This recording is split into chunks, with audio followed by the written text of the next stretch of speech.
Olá, seja bem-vindo ao Cultura Entrevista. O tema não é exatamente uma novidade. Basta abrir os jornais, ligar a televisão ou rádio e lá estão os acidentes de trânsito. Incorporadas ao cenário urbano, as imagens de um carro retorcido, uma moto tombada, um corpo no asfalto à espera de atendimento, já dão mostras claras que algo está fora da ordem.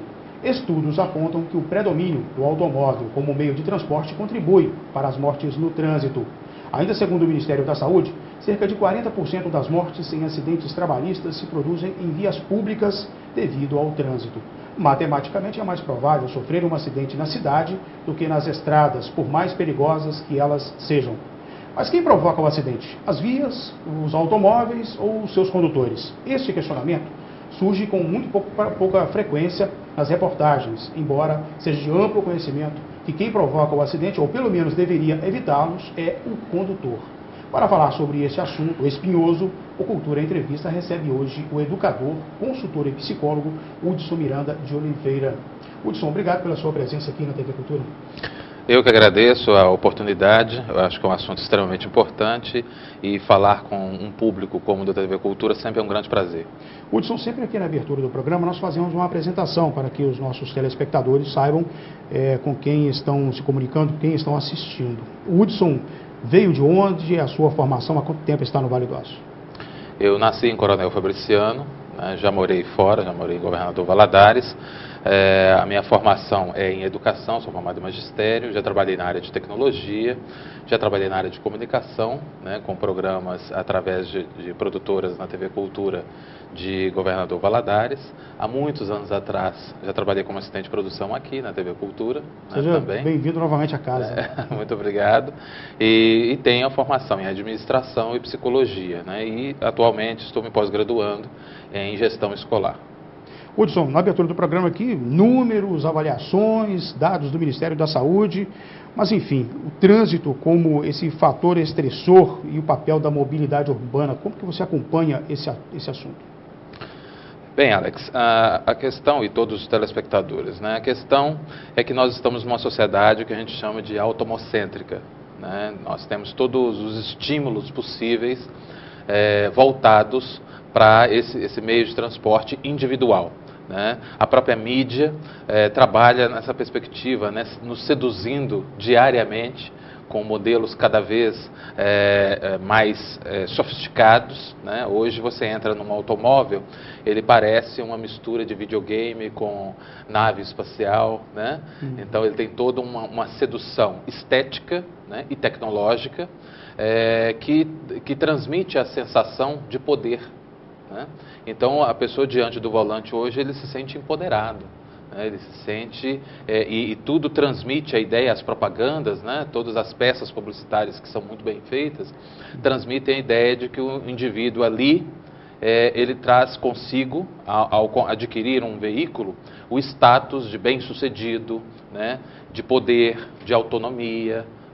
Então isso tudo faz com que haja uma busca, um desejo pelo veículo, inclusive superior à própria casa própria. Muitos adquirem primeiro, investem primeiro no sonho de ter um veículo do que conquistar o seu próprio teto, para sobreviver, para abrigar do sol e da chuva. Então isso dá uma dimensão do papel do veículo. E nessa esteira, evidentemente, que vem aí os outros veículos motorizados, como por exemplo a motocicleta. E a culpa, o vilão então seria só o veículo? Certamente que não. Porque quando falamos de trânsito, nós estamos falando de mobilidade urbana. E quando nós estamos falando de mobilidade urbana, nós estamos falando também, sobretudo, de um sistema formado pelos veículos, pelas vias, pelos pedestres, pelos motoristas, pelos passageiros, usuários do sistema coletivo de transporte.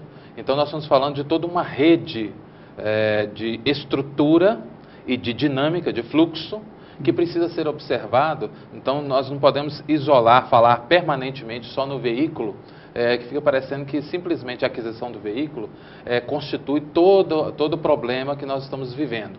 Na verdade, o que a gente está assistindo é o sintoma.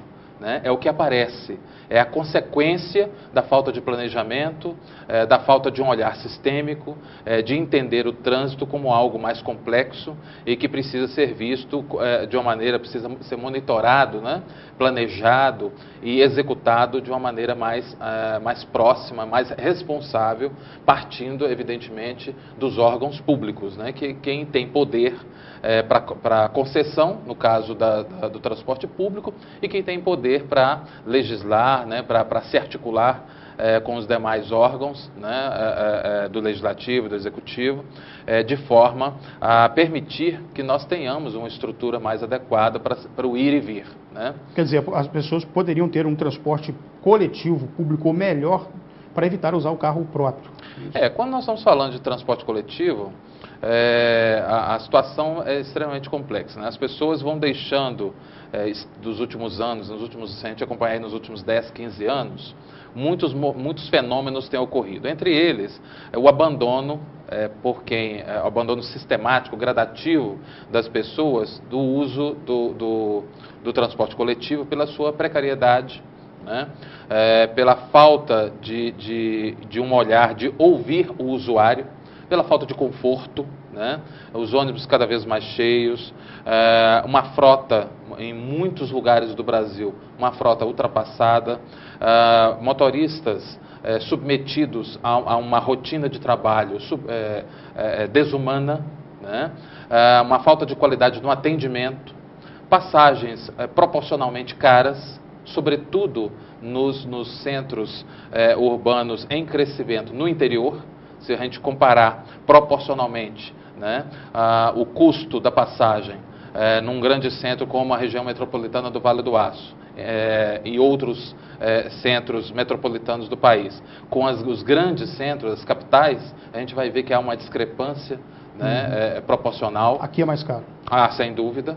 Sem dúvida, né? Não precisa ser um especialista nessa área para perceber essa distorção, além justamente dos equipamentos, né? Quer dizer, há muito pouco tempo, por exemplo, na nossa região, os ônibus foram equipados, por exemplo, para serem mais acessíveis, né?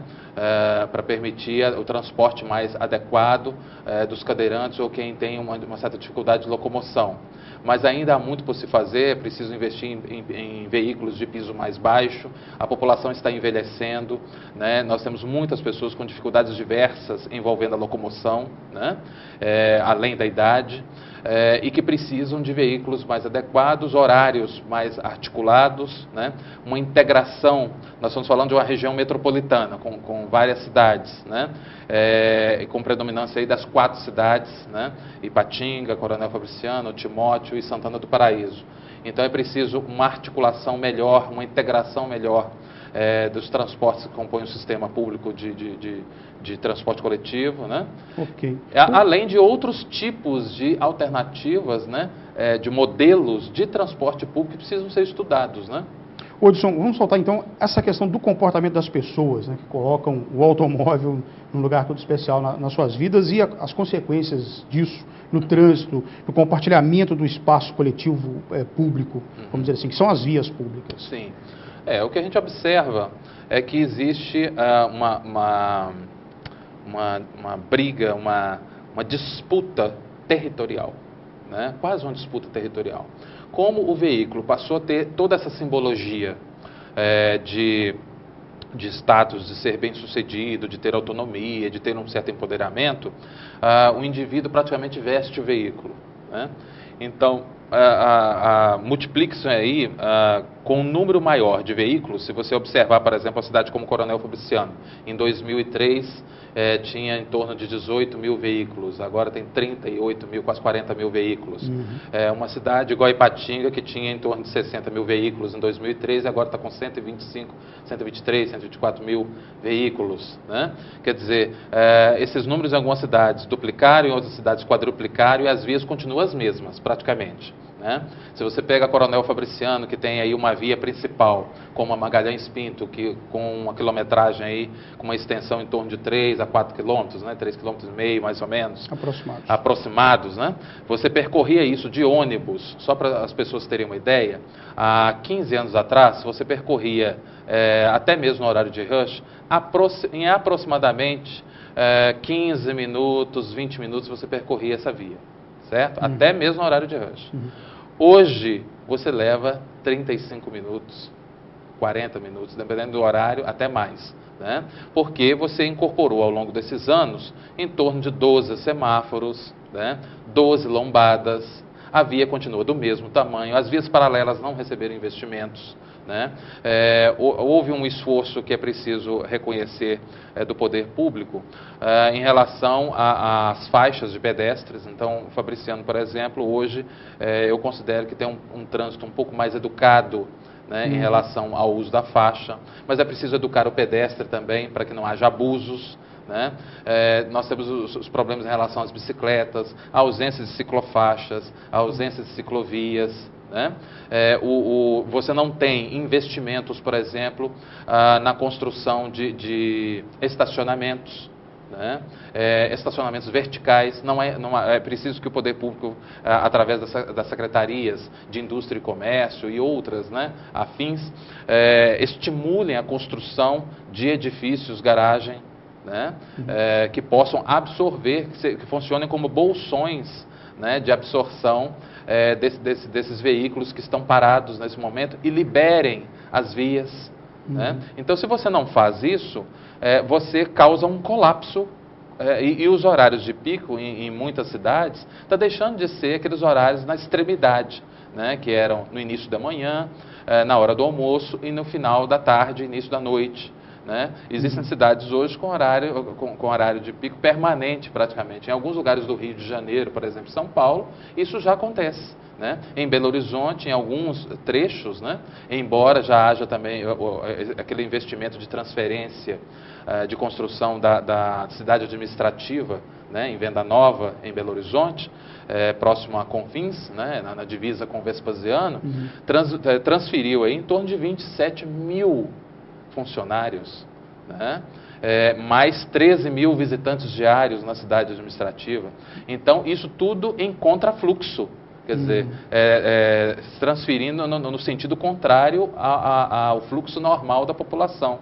E isso desafogou e está desafogando bastante o sistema em Belo Horizonte, por exemplo. Quer dizer, são as poucas soluções que se encontram. Mesmo assim, na semana passada, ou há 2 semanas, estivemos em Belo Horizonte, às 10 horas da manhã, quer dizer, teoricamente fora do horário de pico, sim, a Avenida Antônio Carlos estava super lotada, com trânsito muito lento nas proximidades do centro da cidade. Isso porque no nosso planejamento que você observa, Alex, há uma defasagem entre a demanda crescente, a falta de agilidade do Estado em promover transformações viárias rápidas. Então, uma transformação da ordem que houve, a construção da linha verde, né, a expansão do metrô é muito lenta, né, no caso de Belo Horizonte que nós estamos falando, né, a construção de vias, enquanto elas estão construindo, primeiro que a construção levou muitos anos, né, foi nas 2 últimas gestões do governo Aécio Neves, praticamente. E isso é quase uma década, tá certo? Em quase uma década, quantos milhares de veículos foram para o trânsito, né? Quantos milhares de condutores foram acrescidos ao trânsito da capital, né? E o próprio crescimento lento do sistema de trens e metrô, né? O metrô de superfície, no caso de Belo Horizonte, que é o predomínio, ainda não atinge um número de populacional, a densidade populacional suficiente para desafogar o tráfego, né? Ok. Hudson, 1 minuto só, nós vamos para um rápido intervalo, nós voltamos logo na sequência com esse assunto, mobilidade urbana e os conflitos da mobilidade urbana, com o consultor, educador, psicólogo Hudson Miranda. 1 minuto só.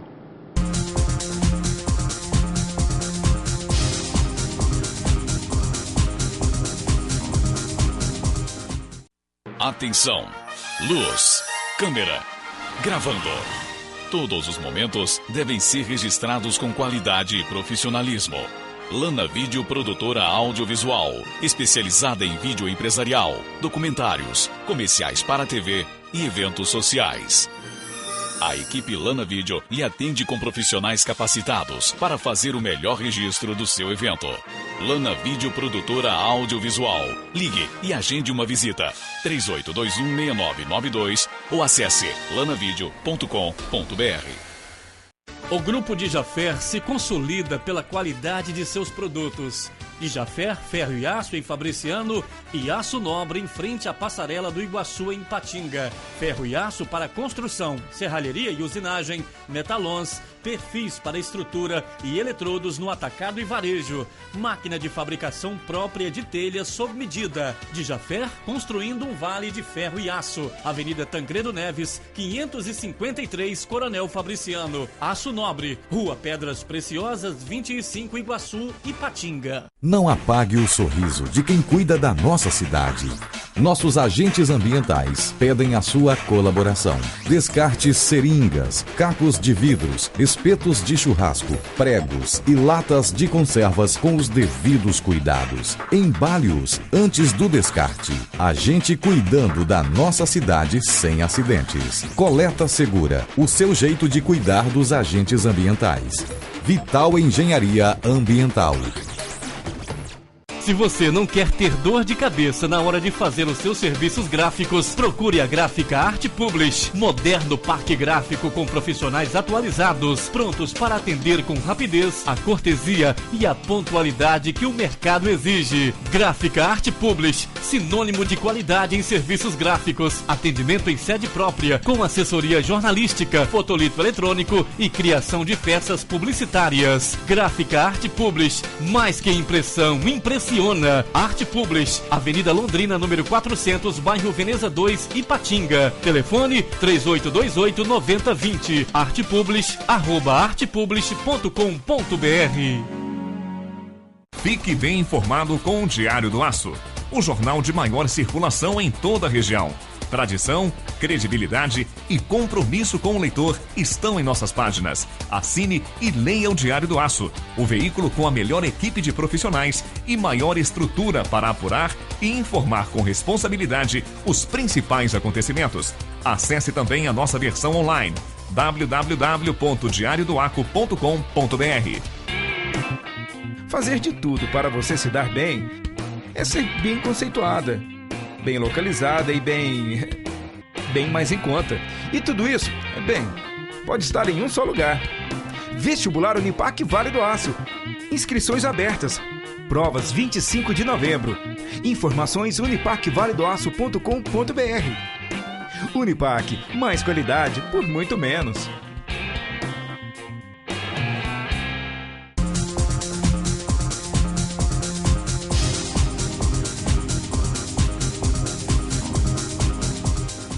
Estamos de volta com o Cultura Entrevista de hoje, cujo tema é mobilidade urbana e os conflitos gerados.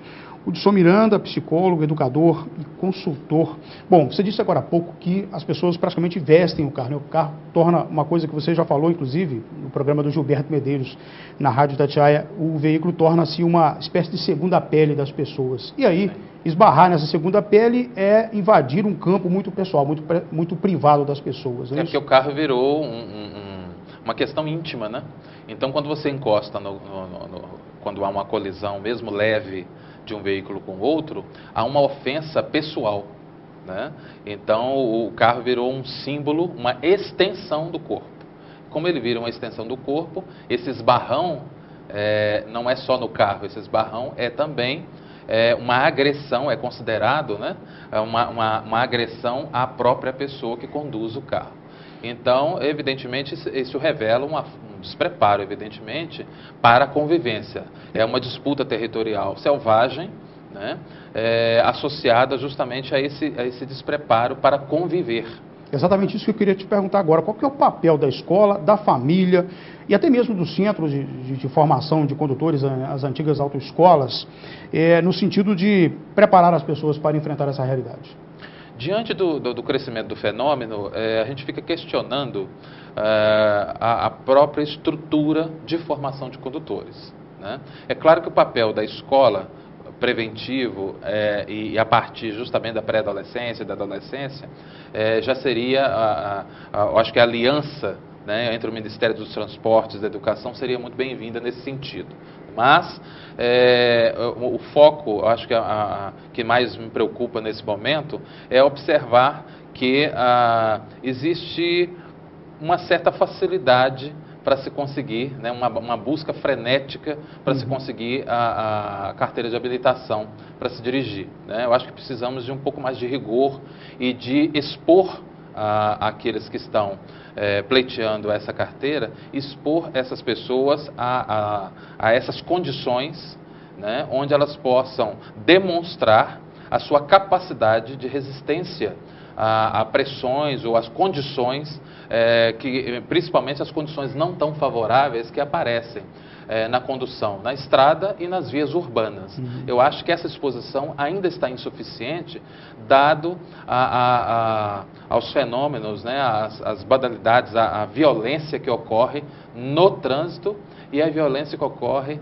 que é decorrente do trânsito. Eu acho que existem duas violências aí, né? A violência no trânsito e a violência do trânsito. A violência do trânsito, que a gente pode classificar como essa falta de estrutura, a precariedade nas vias, os buracos, a precariedade na sinalização, a falta de investimento, a dificuldade de se encontrar um estacionamento próximo do seu compromisso ou do seu local de trabalho e assim por diante, mas a violência no trânsito causado por esse despreparo de se conviver com o outro e de se conviver sob situações onde haja estressores, onde haja uma hostilidade, né, pelas condições ali, onde não há uma condição muito favorável. É bom lembrar que não falta no noticiário informações, reportagens que mostram em que esse esbarrão aí na segunda pele das pessoas que se transformaram o carro terminou de uma forma trágica. As pessoas partiram para vias de fato, agressão e até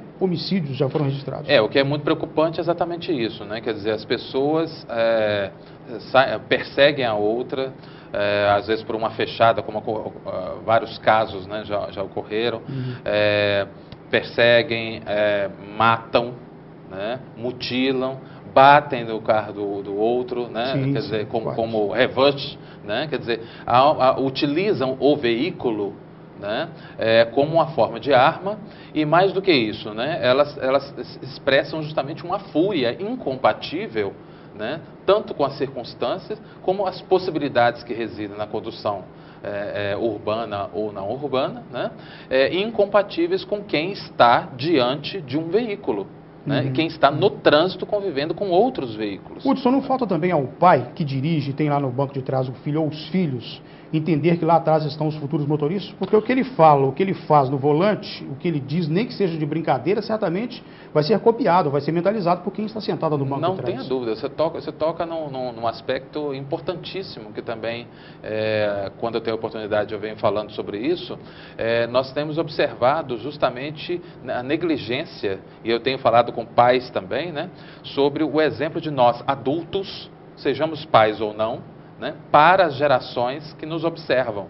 Porque as gerações que vêm posteriormente à nossa, elas se inspiram nos adultos, né, porque elas veem na fase adulta a condição onde se permite, a condição onde você atinge um nível de maturidade, onde você tem acesso a determinadas condições, como, por exemplo, dirigir.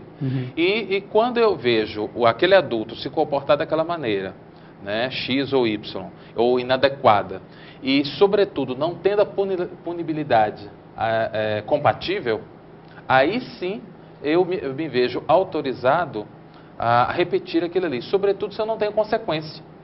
Então, se o pai ultrapassa em lugar indevido, passa o sinal vermelho, né, passa direto numa lombada e assim por diante, né, vai cometendo essas infrações aparentemente leves, né, aparentemente, e sem consequência, não ocorre nada, não ocorre uma multa, não tem fiscalização adequada, quer dizer, ele passa ileso. Então isso vai alimentando no próprio motorista adulto a ideia de que eu posso fazer, de que eu tenho controle sobre a situação, é uma ilusão, mas é o que acontece, né? E vai alimentando nas futuras gerações que estão ali observando aquilo tudo, de que não tem problema, de que aquilo ali é uma prática, vira uma cultura. Né? Ou seja, as interpretações desse comportamento são depois processadas e colocadas em prática, e aí, sem dúvida, de acordo com a realidade daquele momento. Exatamente. Aí nós estamos tocando na outra ponta, né? Que é a ponta da fiscalização, da estrutura de fiscalização. E aí nós estamos falando tanto na fiscalização urbana, quanto na fiscalização nas estradas. Né? Quer dizer, nós temos aí nas estradas, que também é outro risco, e nós estamos falando aí de locomoção, estamos falando também de trânsito, estamos falando também de mobilidade, só que interurbana, né? Quer dizer, entre os centros, né?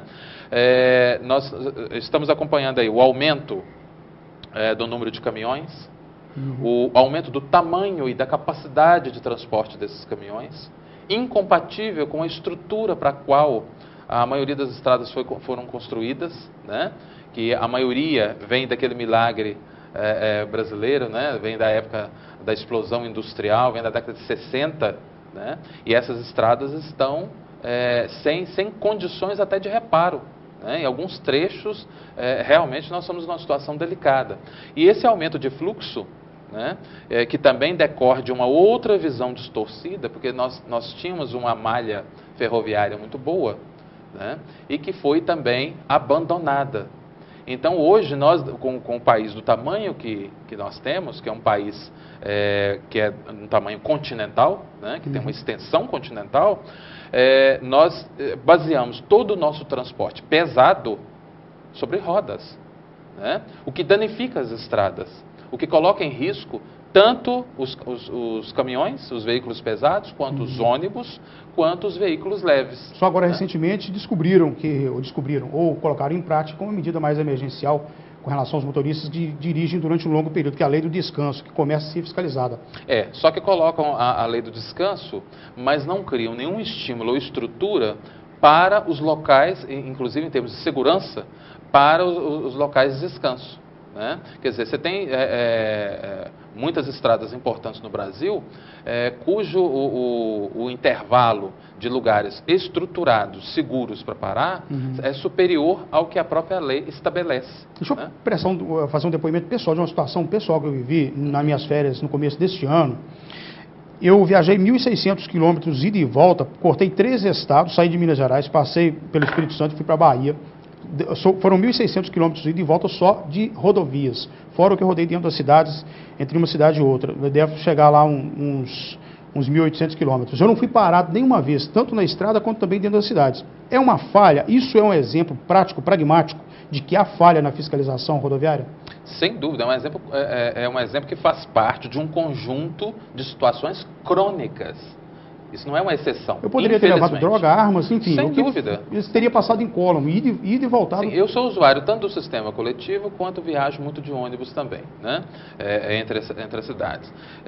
Também já tive 2 situações recentes, onde eu estava vindo de Belo Horizonte e verifiquei uma direção perigosa, era madrugada, do ônibus, das 2 vezes que eu precisei de pegar o ônibus para cá, de usar o transporte, e senti uma direção perigosa, sobretudo na madrugada. Né? E isso é falta de quê?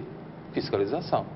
Né? Então, nós temos uma quantidade de policiais da Polícia Rodoviária Federal e a própria estrutura, né? A distância entre os postos é incompatível com o fluxo, com a intensidade de fluxo, né? E com a realidade do transporte e da própria situação que esse fluxo representa nas estradas, todas as estradas atualmente. Né? Com poucas exceções, algumas estradas no interior de São Paulo, que tem uma concessionária particular, que tem todo um planejamento, né, que já entrou num ciclo que é talvez mais adequado, que é o que nós deveríamos estar vivendo em todas as estradas que ligassem a centros de médio porte como o nosso. Né? Hudson, nós trabalhamos também lá no Jornal Diário do Aço, e lá, ao fazermos o gerenciamento de conteúdo do site do jornal, e uma das vantagens da comunicação digital na internet é justamente isso, você vê uma possibilidade maior de interação com o leitor, antigamente se publicava uma notícia e se falava alguma coisa e ficava só por isso mesmo. A pessoa recebia, interpretava e às vezes não manifestava. Com a comunicação online, há um retorno do que as pessoas pensam.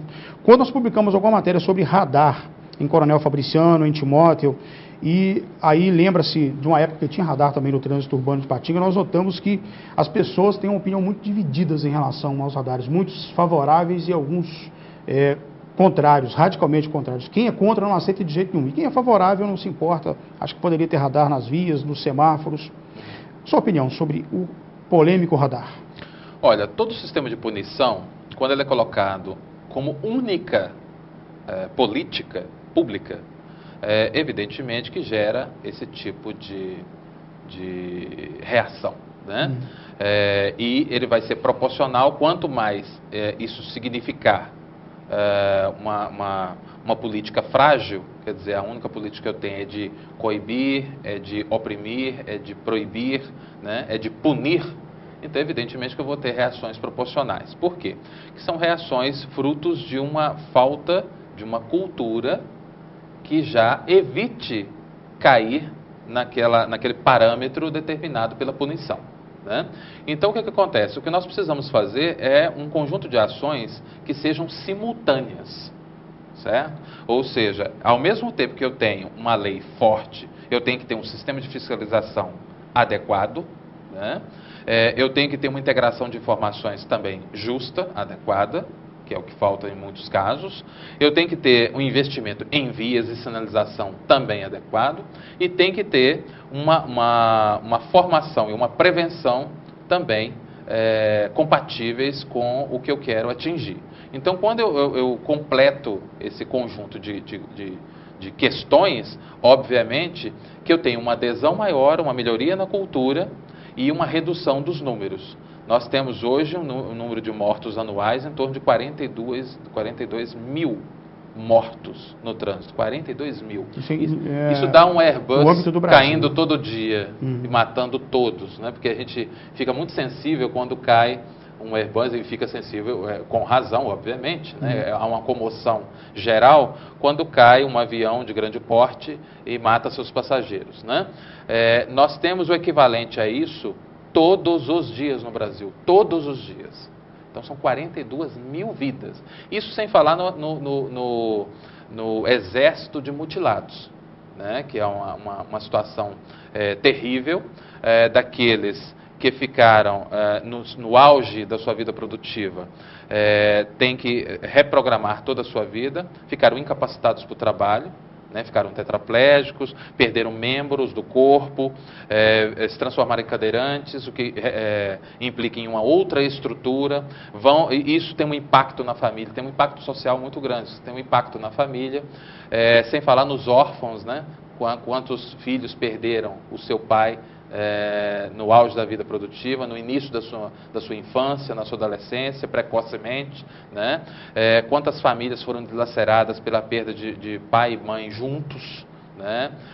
Ou pela perda de pai, mãe, mais 1, 2, 3 filhos, né? Quer dizer, há um impacto, quando a gente fala em números, a gente não tem a dimensão real do sofrimento, né, e das marcas que isso provoca nas famílias, a depressão que isso provoca depois, né, o impacto no SUS, né, que acaba tendo que direcionar recursos, né, vultuosos para resgate, para tratamento de emergência. Apesar de tanto seguro que se pague, o SUS, o Sistema Único de Saúde, ainda é um grande financiador do resultado das tragédias nas estradas. Sim, predominante. Né? Fala-se muito pouco disso, né? Muito pouco. O próprio Ministério da Saúde não divulga. Gastamos em 2011 tantos milhões ou tantos bilhões com eu acho que os infratores, Alex, deveriam ter como no pacote de punições a obrigatoriedade de estar presente no sistema de resgate durante um período, no sistema de atendimento das emergências dos hospitais e ver o que significa os atropelamentos, as colisões, né? Enxergar aquilo ali. Aí muitos poderiam falar, mas seria muito traumático. Não, mas seria educativo, para eles perceberem o que acontece na ponta real, né? Os dramas que isso representa, né? As perdas irreparáveis. Isso sem falar no sistema de reabilitação. Muitos ficam meses, levam até anos para se reabilitar. E o quanto isso representa para os tributos, quanto isso representa para a gestão pública, o custo público disso, que é predominantemente, é só olhar aí a rede SARA, que é uma rede de excelência, mas é pública, né?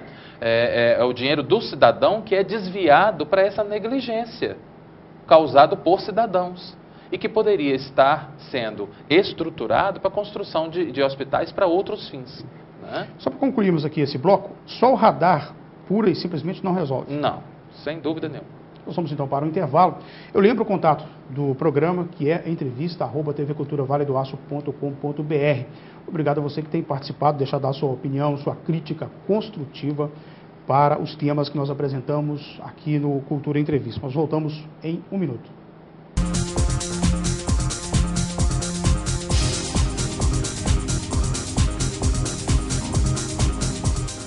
Não apague o sorriso de quem cuida da nossa cidade. Nossos agentes ambientais pedem a sua colaboração. Descarte seringas, cacos de vidros, espetos de churrasco, pregos e latas de conservas com os devidos cuidados. Embale-os antes do descarte. A gente cuidando da nossa cidade sem acidentes. Coleta Segura, o seu jeito de cuidar dos agentes ambientais. Vital Engenharia Ambiental.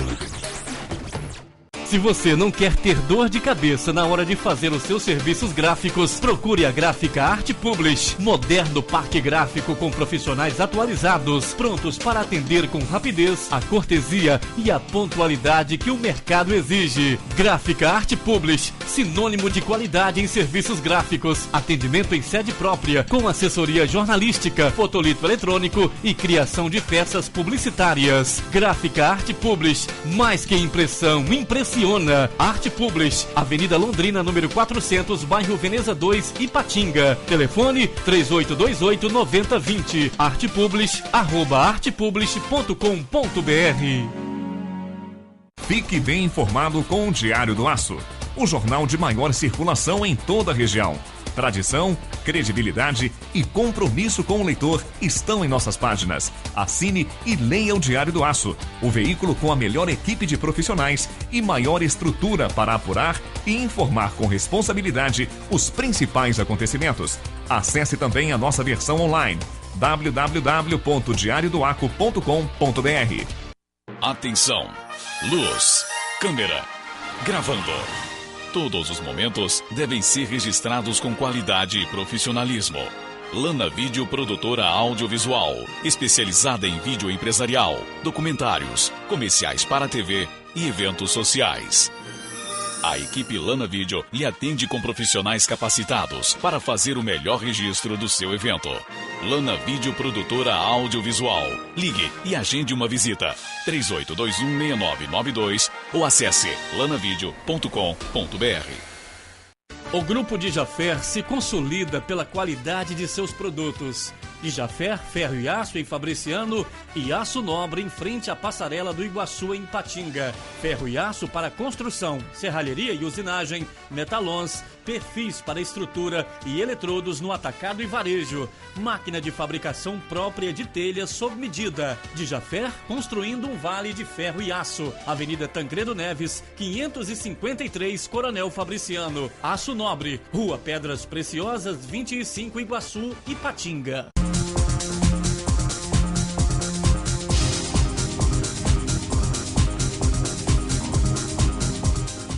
Estamos de volta com o Cultura Entrevista, que hoje trata do tema conflito na mobilidade urbana. E recebemos aqui o educador, psicólogo e consultor Hudson Miranda.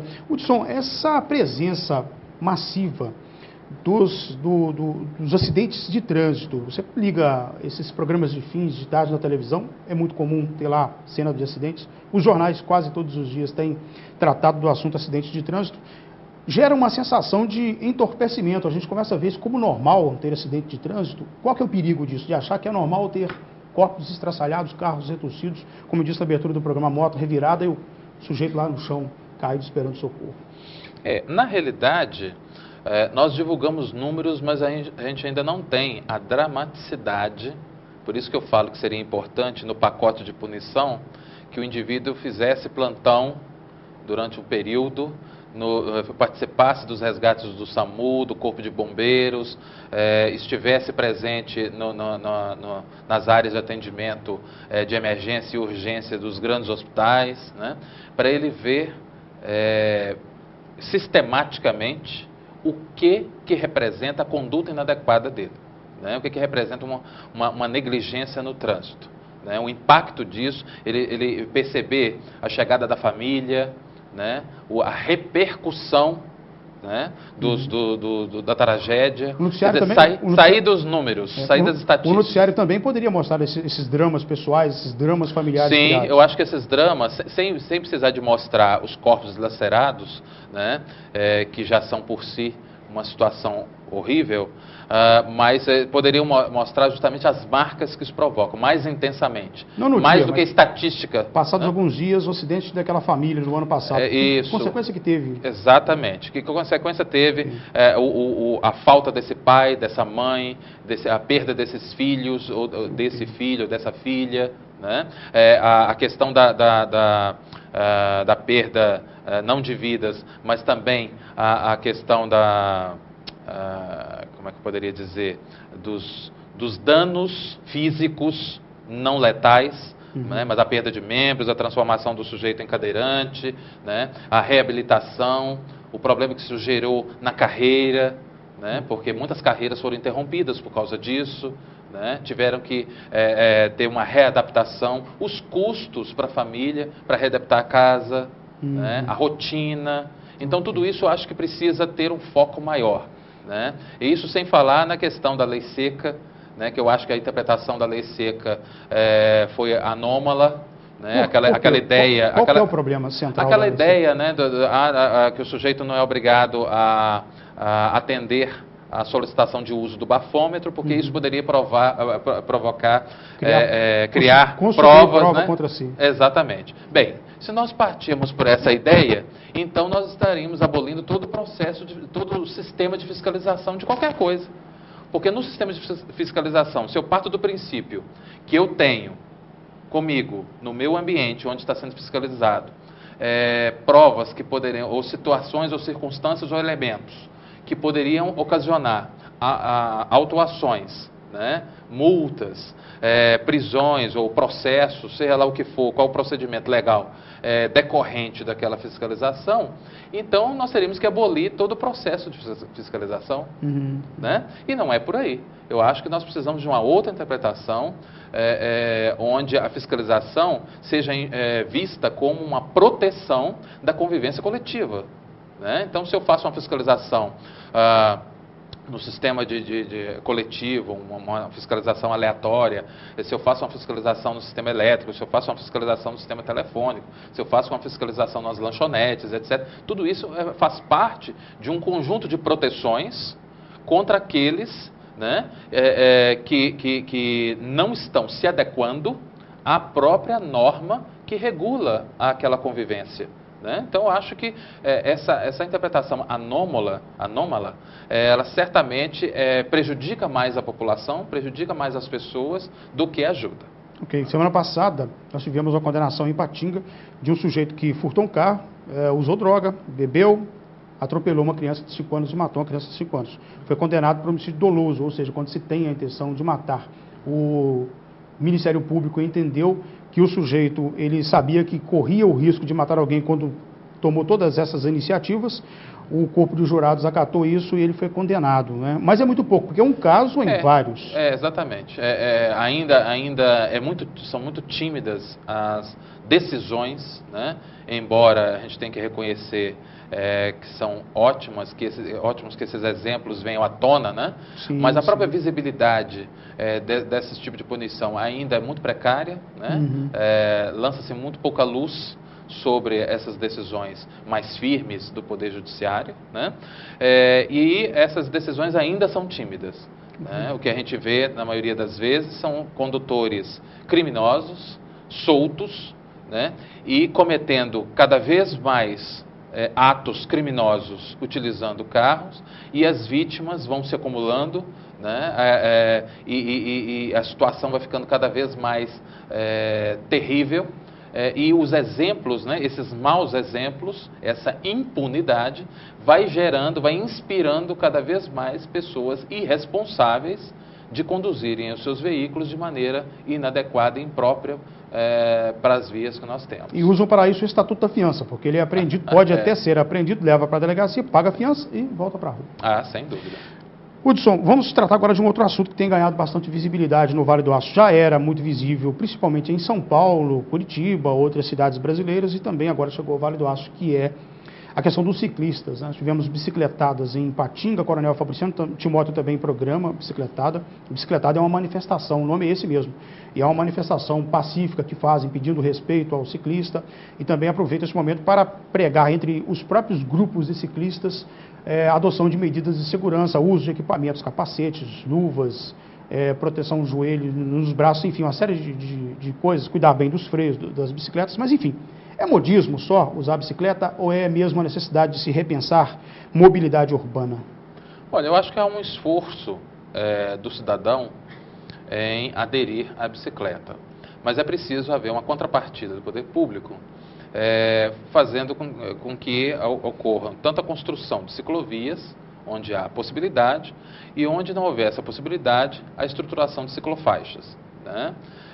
E, ao mesmo tempo, é preciso toda uma estrutura de educação do ciclista, porque é um veículo, é um veículo em movimento.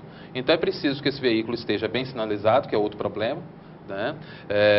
Às vezes, principalmente em lugares que tem os declives, né? Quer dizer, as ladeiras, por exemplo, você pega em Fabriciano, você tem uma ladeira, às vezes você vai atravessar ali à noite, você não vê que vem uma bicicleta, em alguns momentos você pode não ver que vem uma bicicleta disparada, né? E que não vai ter condição de parar, né? Descendo o morro.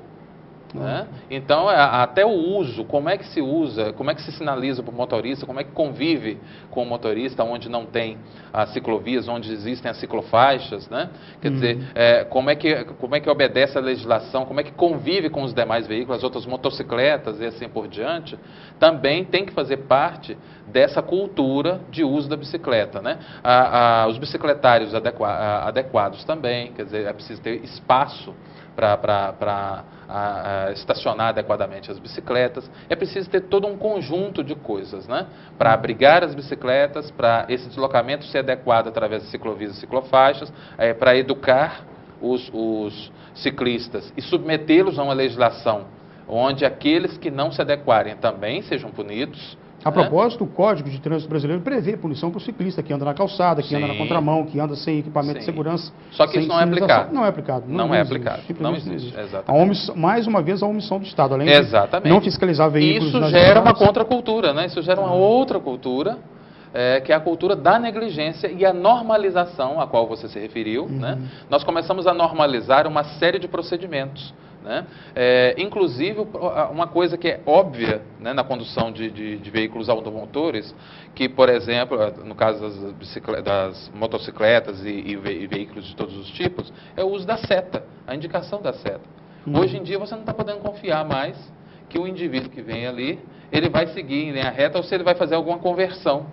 Porque o motorista, muito próximo da curva, resolve fazer uma conversão, né? Ou à esquerda ou à direita, de acordo com o local, sem sinalizar, né? O que gera uma tensão no trânsito para quem vem atrás, gera um risco, porque ao fazer a curva, se ele fizer muito rápido, ele corre risco. Se ele tiver que reduzir, ele provoca risco no trânsito que vem atrás, né? Porque ele não sinalizou.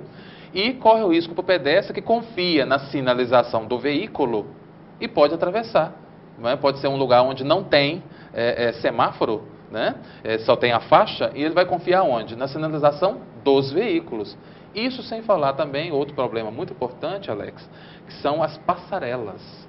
Passarela de pedestre. Passarelas. Essa é uma história fantástica, porque você pega, por exemplo, o caso do bairro Iguaçu, só na meados de outubro, foram 2 acidentes com vítimas, duas pessoas morreram exatamente debaixo da passarela do bairro Iguaçu. Quer dizer, onde tem equipamento, as pessoas não usam. Onde não tem, como é o caso do bairro Horto, por exemplo, pedem a construção de passarelas. Exatamente. Quer dizer, falta educação. Falta educação, falta construção de passarelas adequadas também. No local exato que precisa. No local exato.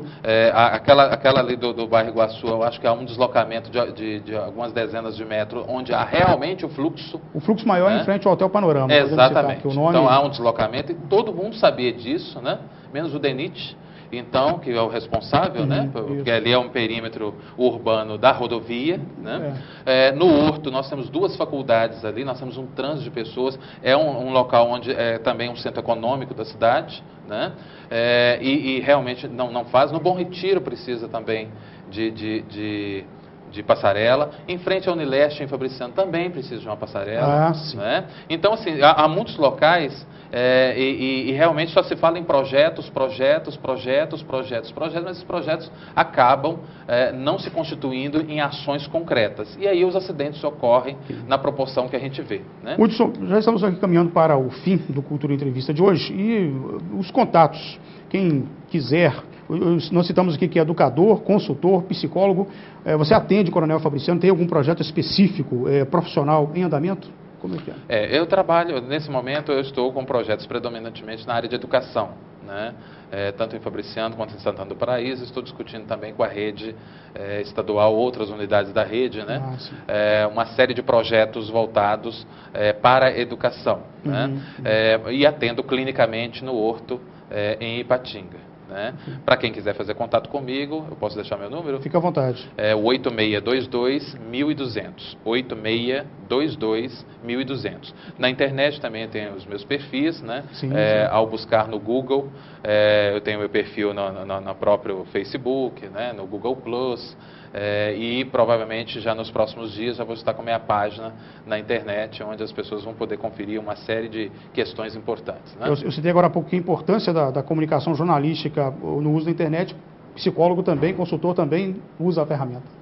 Sem dúvida, mesmo porque eu já venho da área de tecnologia já há um bom tempo, né? Então é necessário, né? A gente não pode desconsiderar a importância da tecnologia até para interagir mais, para pesquisar mais, para ser exposto a mais experiências, né? Eu acho que a tecnologia traz consigo uma série de possibilidades que eu acho que a gente tem explorado muito pouco. A gente precisa explorar mais essas possibilidades. E como diz uma publicidade recente agora da empresa Brasil de Comunicação, a EBC, informação gera conhecimento, conhecimento gera opinião, opinião gera cidadania. Vira um ciclo, né? Vira um ciclo. Hudson Miranda, muito obrigado pela sua presença aqui na TV Cultura, obrigado por ter dado um tempo aí na sua agenda e ter vindo aqui. Eu sei que é complicado as pessoas virem aqui no programa, mesmo porque a agenda de compromisso durante a semana é muito apertada, mas enfim, obrigado por ter atendido o nosso convite. É sempre um prazer e espero que essa seja a primeira vez de várias que possam ocorrer, outros temas, né, que nós possamos discutir, uma vez que espaços como esse são raros, espaços com inteligência como esse são raros,